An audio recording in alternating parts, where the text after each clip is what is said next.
जय माता दी, जय मां ललितांबिका। कहते हैं आप सभी। मैं उम्मीद करता हूँ आप सभी स्वस्थ होंगे और आनंदित होंगे। भगवती जगदम्बा की कृपा आप और आपके संपूर्ण परिवार पर निरंतर बरस रही होगी। तो आज जो हम जानकारी लेके आए हैं वो इस विषय पर लेके आए हैं कि भैया हम माँ दुर्गा की पूजा करते थे, लेकिन हमारा मन अचानक से माँ काली की तरफ आकर्षित हो रहा है। तो ये किस कारण से है? क्या माँ दुर्गा की पूजा बंद करके माँ काली की पूजा करनी चाहिए, या हमारा मन जिस भी स्वरूप की तरफ आकर्षित हो रहा है उस स्वरूप की पूजा करनी चाहिए? ऐसा क्यों होता है, इसके पीछे कारण क्या है? तो आज की वीडियो में मैं आपको इस विषय में समझाऊंगा, और आप इस वीडियो को यदि पूरा देखते हैं तो आपके जितने भी डाउट्स हैं वो सारे क्लियर हो जाएंगे। इसलिए वीडियो को ध्यान से देखना, पूर्ण रूप से देखना, और जानकारी पसंद आए तो अन्य लोगों तक शेयर कर देना, क्योंकि बहुत से लोग इस सिचुएशन से गुजरते हैं। कुछ साधक, कुछ भक्तों के सामने ये प्रश्न होते हैं तो उनको भी अपना उत्तर प्राप्त होगा, इसलिए वीडियो को ध्यान से समझना। देखिए, कई लोग माँ दुर्गा की सेवा, आराधना, भक्ति कर रहे होते हैं। कुछ लोग बचपन से कर रहे हैं, कुछ लोग समझने लगे हैं शक्तियों को तब से करने लगे हैं, कुछ लोग गुरु की शरण में गए हैं तब से माँ की सेवा में आए हैं। किसी भी कारण से वो माँ की भक्ति में आए हैं, माँ दुर्गा के स्वरूप की वो सेवा आराधना करते हैं। लेकिन कुछ समय के बाद अचानक से उनका मन माँ काली या माँ के किसी अन्य स्वरूप की तरफ आकर्षित होने लगता है। तो आखिर ऐसा क्यों है? इसके पीछे क्या कारण है? क्या साधना का स्तर बदल रहा है, या फिर ये माँ काली या किसी अन्य स्वरूप का बुलावा है, या फिर इसके पीछे कोई अन्य रहस्य है? तो देखिए, सबसे पहले तो एक बात समझिए कि माँ दुर्गा, माँ काली, माँ लक्ष्मी, माँ सरस्वती, माँ पार्वती या नव दुर्गा, दस महाविद्या, ये अलग नहीं है। ये सब एक है, स्वरूप अलग है। जैसी प्रकृति में आवश्यकता है उसी प्रकार प्रकृति अपना स्वरूप धारण करती है। जैसे आप लोग हो, आपको जिस भाव की आवश्यकता होती है आप उसी भाव में आते हो। माता के पास जाके आपको बच्चे वाला भाव आ जाता है, पत्नी के पास जाके पति का भाव आता है, बच्चों के पास जाकर के पिता या माता का भाव आ जाता है, अन्य किसी के साथ अन्य भाव आ जाते हैं। तो देखिए, हम लोग तो स्वरूप अलग धारण नहीं कर सकते, लेकिन हमारे भाव में परिवर्तन जरूर आता है। तो उसी प्रकार से ये देवी आदि शक्ति के भाव स्वरूप हैं। जैसी आवश्यकता वैसे ही भाव से उत्पन्न हुआ स्वरूप जगत में विख्यात होता है।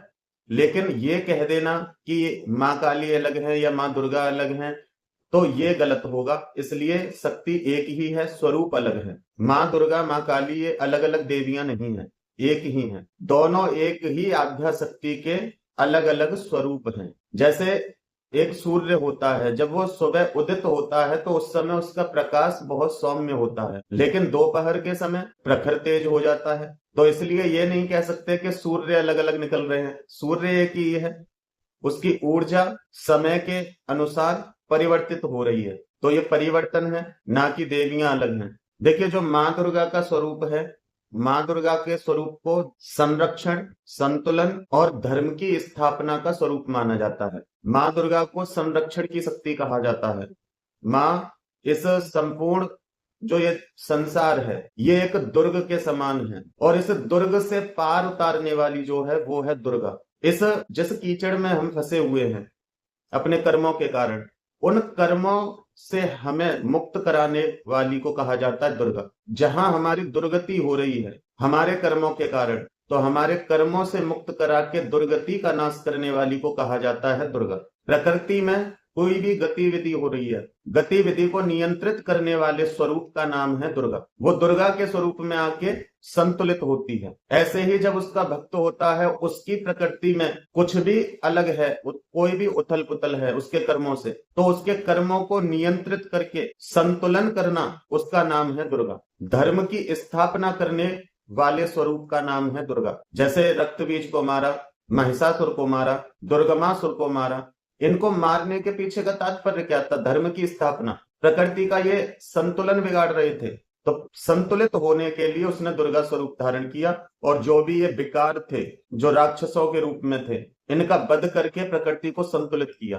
कहने का तात्पर्य ये है कि खुद को संतुलित किया, उसका नाम है दुर्गा। और माँ काली, माँ काली वो जो काल से भी परे है, अंत भी वही है, आरंभ भी वही है। क्योंकि जब एक माँ एक शिशु को जन्म देती है तो उस माँ की काल से भेंट होती है, और वो काल पर भी जीत हासिल करके एक शिशु को जन्म देती है। उसी प्रकार जब भगवती रचना करती हैं, वो भी काल पर पूर्ण नियंत्रण रखती हैं। हर एक काल उनकी इच्छा के अनुसार ही परिवर्तित होता है। तो जो काल की अधिष्ठात्री है, जिसने काल को नियंत्रित कर रखा है, काल भी उससे भयभीत है, समय भी उससे आगे नहीं चल सकता, उसको कहते हैं काली। जो बड़े से बड़े अहंकार पर भारी पड़ जाए, जो बड़े से बड़े दंभी, बड़े से बड़े क्रोध तमस पर भारी पड़ जाए, उसका नाम है काली। व्यक्ति के अज्ञान का विनाश करने वाली वो है काली। वो विनाश करती है अज्ञान का। अज्ञान माने कौन? असुर। चंडमुंड को मारा, यही तो है चंडमुंड, ये है चंडमुंड। इसमें बहुत सारे विकार हैं, बहुत सारे अज्ञान हैं, इनका विनाश करती है वो अपने ज्ञान रूपी खड्ग से। उसके हाथ में जो मुंड है वो दर्शाता है समर्पण। जब वो हमारे मुंड को पकड़ती है, जब वो हमारी बुद्धि को पकड़ती है, तब वो अपने खड्ग से अज्ञान का नाश करती है। अज्ञान मतलब विकृति, अज्ञान मतलब हमारे अंदर की कमियां, इनका नाश करती है, उसको कहा जाता है काली। तो स्वरूप और कार्य अलग हो सकते हैं, लेकिन शक्ति एक है। तो जब मन मां काली की ओर जाता है किसी साधक का, किसी भक्त का, तो इसका तात्पर्य ये बिल्कुल भी नहीं है कि मां दुर्गा आपसे दूर हो गई है। मां दुर्गा ना तो आपसे दूर हो सकती है, ना आप मां दुर्गा से दूर हो सकते हैं, क्योंकि इस संसार में जब तक आप हैं तब तक आप उससे दूर नहीं हो सकते। जैसे बच्चा मां से दूर नहीं हो सकता जब तक वो उसके गर्भ में है, उसका समय नहीं आया है बाहर आने का, तब तक वो मां से दूर नहीं हो सकता। और ना वो मां को देख सकता है, लेकिन मां को महसूस कर सकता है। तो हम मां से अलग नहीं हैं। कोई भी यदि इस संसार में बैठा है, या जिस जिसके बारे में भी वो जानता है, जहां जहां भी उसकी बुद्धि जा सकती है, वो सब मां दुर्गा के ही अंडर में है, मां आद्या शक्ति के ही अंडर में है। हम उसके हिस्से हैं, इसलिए हम उससे अलग नहीं हो सकते। और जब हम उससे अलग होते हैं तब फिर हम वो देखते हैं जो मां देखती है। जब एक बच्चे का जन्म हो जाता है, कुछ समय पश्चात जो मां देख सकती है वही बच्चा भी देख सकता है, लेकिन जब तक वो उसके गर्भ में है तब तक दुनिया को नहीं देख सकता।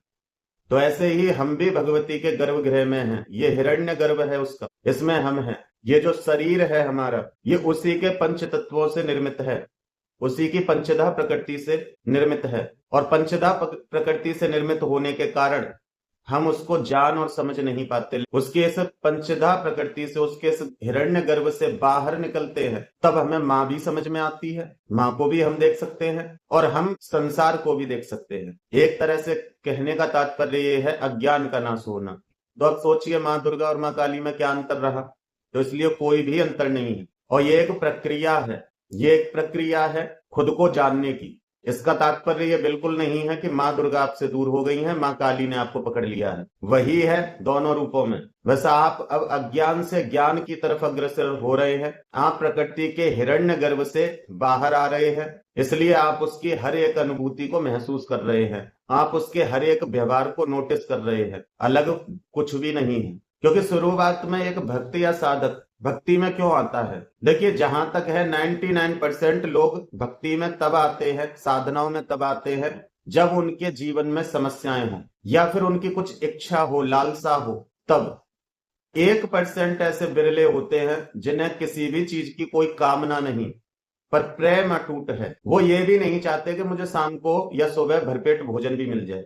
तो ये 1% लोग होते हैं। बाकी 99% किसी ना किसी कारण से भक्ति मार्ग या साधना मार्ग में आते हैं। शुरुआत में सभी अपनी समस्याओं के लिए प्रार्थना करते हैं, माँ ऐसा हो जाए, माँ वैसा हो जाए, माँ हमारी ये इच्छा है, माँ ये पूरी हो जाए। इस प्रकार की प्रार्थनाएं होती हैं। बच्चा माँ के गर्भ में होता है, माँ की इच्छाएं चलती है ना, तो वो इच्छाएं किसकी है? माँ की नहीं है, वो बच्चे की इच्छाएं हैं। मीठा खाने का मन कर रहा है, तीखा खाने का मन कर रहा है, खट्टा खाने का मन कर रहा है, या अन्य कुछ। कभी कभी ऐसा मन करता है कि वो चीज उपलब्ध ही नहीं है। तो इच्छाएं हैं हमारी। जब तक हमारी इच्छाएं हैं, हमारी इच्छाओं की पूर्ति मां दुर्गा के स्वरूप में करती हैं। ये जो पंचधा प्रकृति है, इस पंचधा प्रकृति में हमें जो भी कुछ आवश्यकता है हमारी इच्छाओं के लिए, उसकी पूर्ति करने वाली को कहा जाता है दुर्गा। अब जब एक साधक, एक भक्त की इच्छाओं की पूर्ति होने लग जाती है, यम यम चिंतयते कामम तम तम प्राप्नोति निश्चितम। जो जो साधक या भक्त सोचता है उसकी इच्छाओं की पूर्ति होती चली जाती है। अब उसकी प्रार्थना फिर बदलने लगती है। अब वो मां से ये नहीं चाहता कि मेरी ये इच्छा पूरी हो जाए, अब वो मां से चाहता है खुद को जानने के विषय में। अब वो खुद को जानना चाहता है, वो उसके हिरण्य गर्भ से बाहर आना चाहता है, इस संसार की भौतिक इच्छाओं, कामनाओं से ऊपर उठता है। धीरे धीरे उसकी साधना आगे बढ़ती है, भक्ति आगे बढ़ती है, तो उसकी प्रार्थना बदलने लगती है। क्योंकि अब वो केवल सुख नहीं चाहता कि मुझे ये मिल जाए, वो मिल जाए, उसने ऐसा किया, उसने वैसा किया। अब उसकी इच्छाएं नहीं होती हैं, बल्कि वो अपने भीतर परिवर्तन चाहता है। तो वो शांति कहाँ है? वो शांति कहाँ मिलेगी? माँ के आंचल से लग के। गर्भ में उसको शांति नहीं मिल सकती, गर्भ में शांति नहीं मिलेगी, गर्भ में कभी शांति नहीं मिलती है। वहां हम गंदगी में पड़े हुए हैं, लालन पालन माँ कर रही है हमारा, लेकिन अब समय आ गया बाहर आने का। तो इसलिए एक साधक अपने जीवन में परिवर्तन चाहता है, सत्य को समझना चाहता है, खुद को जानना चाहता है, वो अपनी भीतर की कमजोरियों से सामना करना चाहता है, वो सक्षम होने लगता है समझने के लिए। तब उस समय माँ तय करती है। देखिए, प्रार्थना बदलने पर माँ तय करती है कि वो आपकी अपने किस स्वरूप से भेंट कराएगी। ये केवल ये कह देना कि जो माँ दुर्गा की पूजा करते हैं वो माँ काली की ही तरफ जाएंगे, तो ये गलत है। जैसी आपकी प्रार्थना होगी, जैसी आपकी कामना होगी, उसी स्वरूप की तरफ भगवती आपका मन केंद्रित कर देती हैं कि आपके लिए इस समय उनके किस स्वरूप की आवश्यकता है। लेकिन ज्यादातर क्या होता है कि माँ दुर्गा के भक्त माँ काली की ही तरफ आकर्षित ज्यादातर होते हैं, क्योंकि माँ दुर्गा से उनको सारी इच्छाओं की पूर्ति हो जाती है, क्योंकि इस पूरे ब्रह्मांड की जननी है वो। तो जब सारी इच्छाओं की पूर्ति हो गई तो इच्छा कोई शेष रहती नहीं। फिर इच्छा यदि कुछ शेष होती है तो वो होती है खुद को जानने की, अज्ञान का नाश करने की, सत्य को समझने की, अपनी कमजोरियों को दूर करने की। जब ये इच्छाएं उत्पन्न होती हैं तब माँ दुर्गा माँ काली स्वरूप में परिवर्तित हो जाती है आपके लिए। यदि किसी साधक या किसी भक्त के मन में वैराग्य बढ़ने लग गया है, वो सत्य को समझने लगा है, उसको मृत्यु का भय नहीं रहा, या फिर उसका भय कम होने लग गया है, तो ऐसे समय पे एक भक्त या साधक ये महसूस करता है कि माँ काली मुझे बुला रही है, माँ काली अपनी भक्ति देना चाह रही है। बहुत से लोग इसको माँ काली का बुलावा समझते हैं, लेकिन ये माँ काली का बुलावा नहीं है, ये परिवर्तन है। माँ दुर्गा ही माँ काली के रूप में आके आपके आगे की यात्रा को सक्रिय करने लगी हैं। आपकी आगे जो कामनाएं हैं, आपकी जो प्रार्थना है, उस अनुसार स्वरूप धारण कर रही हैं। अलग से माँ काली नहीं है, बस माँ परिवर्तन कर रही है। वो अपने काली स्वरूप को प्रकट कर रही है आपके लिए, क्योंकि आपकी इच्छा है सत्य को जानने की, और सत्य को आप संसार में रह के तो नहीं जान सकते। संसार के सत्य को जानने के लिए उसको गर्भ से बाहर आना पड़ेगा। उसके हिरण्य गर्भ से बाहर आने के बाद का जो स्वरूप है वो है माँ काली। माँ दुर्गा ने आपको दुर्ग से पार किया है, जिस गंदगी में आप पड़े हुए थे उससे पार किया है, तब आप माँ को काली स्वरूप में देखते हैं। किसी माँ के बच्चे को कुछ कह के देखो, उस माँ का काली रूप देख लेना, क्योंकि माँ अपने बच्चे के लिए सब कुछ करने में सक्षम है, और जो सब कुछ करने में सक्षम है वही तो काली है। तो ये तो सांसारिक माँ की बात उदाहरण दिया मैंने, लेकिन सत्यता में यही है।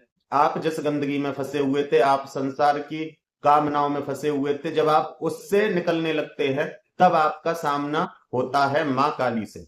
लेकिन हर किसी के साथ ये संभव नहीं है। ये तो उसी के साथ होता है जो खुद को जानने की इच्छा माँ के सामने रखता है। यदि कोई पूरे जीवन केवल अपनी ही कामनाओं की पूर्ति करता रहे तो आजीवन वो माँ दुर्गा से ही जुड़ा रहेगा, माँ दुर्गा की ही भक्ति करता रहेगा। लेकिन जब एक भक्त या एक साधक माँ की भक्ति करते करते खुद को जानने की इच्छा प्रकट करता है, अपने अज्ञान का नाश करने की कोशिश करता है, अपनी कमजोरियों को दूर करने की कोशिश करता है, धर्म के मार्ग पे चलने लग जाता है, तब माँ काली स्वरूप में आके उसके साथ रहती हैं। लेकिन इसका तात्पर्य ये बिल्कुल नहीं है कि आप माँ दुर्गा को भूल जाएं, क्योंकि आप अभी संसार में हो, और माँ काली के पद चिन्हों पे आप या तो तब चल सकते हैं जब आपके अंदर वैराग्य भाव आ जाए, अन्यथा दुनिया परेशान कर देगी आपको, यदि आप पूर्ण रूप से माँ काली की शरण में नहीं गए हो। इसलिए भक्ति तो माँ दुर्गा की ही करनी है। आप यदि आपका मन माँ काली की तरफ गया है, उनको भी आप शीश नवा सकते हैं,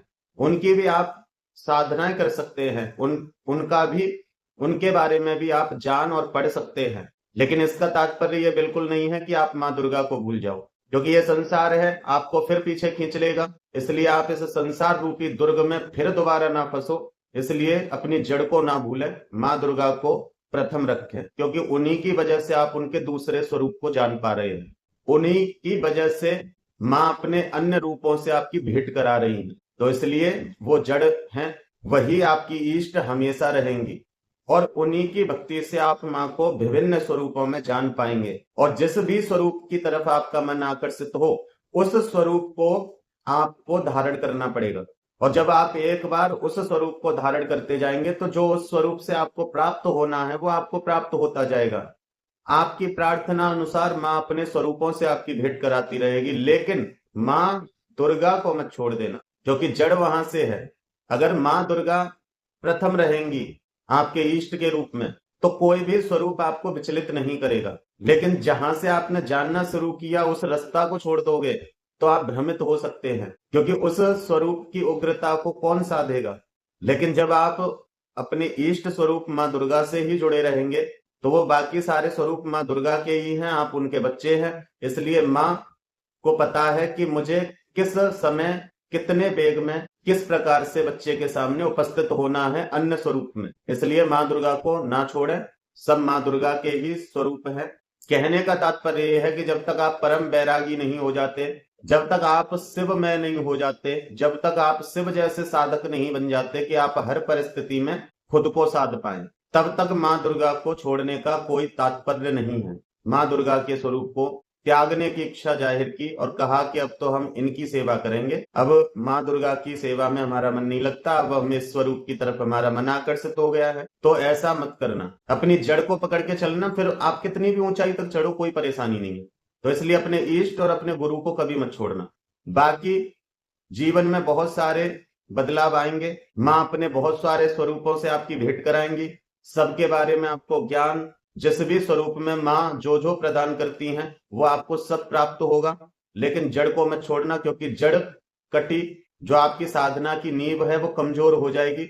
इस कारण से आपके जीवन में बहुत सारी परिस्थितियां खड़ी हो जाएंगी और फिर दोष व्यक्ति भगवान को देता है कि हमने उनकी पूजा चालू की, तब से हमारे साथ ऐसा हो रहा है, वैसा हो रहा है। तो परिवर्तन इस प्रकार नहीं जब तक गुरु ना कहें। अंतर एक रत्ती की बराबर भी नहीं है, क्योंकि शाक्त दर्शन यही कहता है कि रूप विभिन्न हो सकते हैं, रूप बहुत सारे हैं, लेकिन शक्ति में कोई अंतर नहीं है, ऊर्जा वो एक ही है। जैसी परिस्थिति वैसा उसका स्वरूप है, वैसा ही उसका कार्य है। आप माँ दुर्गा की सेवा करते हैं, माँ दुर्गा ने आपके ऊपर ध्यान दिया है और उसके पश्चात आपका मन विभिन्न स्वरूपों में जा रहा है। और केवल ये नहीं कि कुछ टाइम के लिए जा रहा है, आपका पूर्ण समर्पण भी जा रहा है कि अब तो मेरे लिए ये ही सब कुछ है। तो देखिए, समर्पण आपको माँ दुर्गा के लिए ही रखना है, या जो भी माँ का स्वरूप आप पहले पूजते थे उन्हीं की तरफ रखना है, क्योंकि उन्हीं की कृपा से आपको दूसरे स्वरूप को जानने का आदेश मिला है। उन्हीं की वजह से आप उनको इतना जान पाए हैं बिना किसी परेशानी के। तो उस स्वरूप को पूर्ण रूप से भी आप जान पाएंगे यदि आप अपनी जड़ को पकड़ के रखेंगे। आपको कोई समस्याओं का सामना नहीं करना पड़ेगा। तो मेरा तो यही कहना है कि माँ दुर्गा के साथ आप माँ काली को जानिए, समझिए, या अन्य किसी स्वरूप की तरफ आप अग्रसर हो रहे हैं तो उसको समझिए, लेकिन अपनी जड़ को मत छोड़िए, क्योंकि आपको जब समस्या किसी प्रकार से आई फिर वो वहां माँ दुर्गा के ही स्वरूप में आपको संभालेगी। जैसे एक बच्चे को जैसे एक माँ क्रोध में हो या माँ किसी अन्य भाव में हो, लेकिन बच्चे को पता होता है कि ये मेरी ही तो माँ है, बस किसी कारण से गुस्से में है, तो बच्चा घर छोड़ के भाग नहीं जाता, या बच्चा माँ को हमेशा के लिए छोड़ नहीं देता, वो उसी माँ के साथ रहता है। अब क्रोध रूप में है, थोड़ी देर बाद शांत हो जाएगी। तो ऐसे ही वो माँ के ही सारे स्वरूप हैं, तो विचलित ना हो। जिस भी स्वरूप की तरफ आपका मन आया है उनका भी सम्मान पूरा करो, उनके बारे में जानो समझो, लेकिन अपनी जड़ को पकड़ के रखो। जहां से भी आपने शुरुआत की है, चाहे वो माँ लक्ष्मी, माँ सरस्वती या कोई ग्राम देवी या कुल देवी, कहीं से भी आपकी यात्रा शुरू हुई है, उस जड़ को हमेशा पकड़ के रखना। अगर आपको जीवन में